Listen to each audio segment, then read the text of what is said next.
அண்ணா அவர்கள் திராவிட முன்னேற்ற கழகம் ஆரம்பித்த பிறகு தொடர்ந்து தேர்தல்கள் சந்திச்சுக்கிட்டே வந்தாங்க.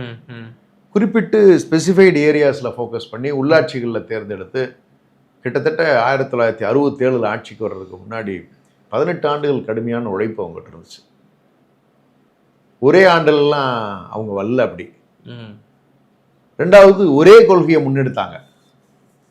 ஏன் திமுக ஆரம்பிக்கப்பட்டிருக்கிறது, இதனுடைய நோக்கங்கள் என்ன நம்ம மீட்டெடுக்க வேண்டியது இருக்கு, நம்ம அடையாளங்களை எப்படி காப்பாற்ற வேண்டியது இருக்கு, நம்மளுடைய நாடு தனி நாடாக ஏன் இருக்கணும்னு நாங்கள் சொல்றோம் அப்படிங்கிறதுக்கெல்லாம் ஒரு நோக்கங்கள் தெளிவாக மக்களிடம் கொண்டு சேர்க்கப்பட்டது.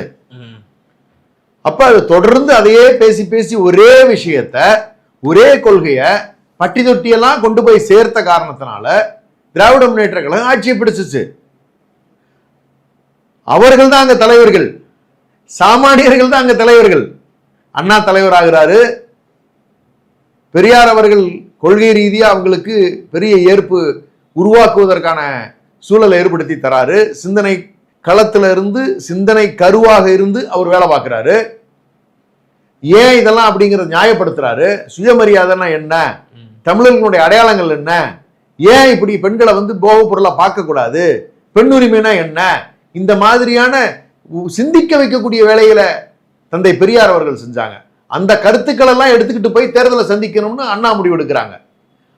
அப்படிப்பட்ட தலைவர்கள் தான், அப்படிப்பட்ட சாமானியர்கள் தான் தலைவர்களாக இருக்காங்க.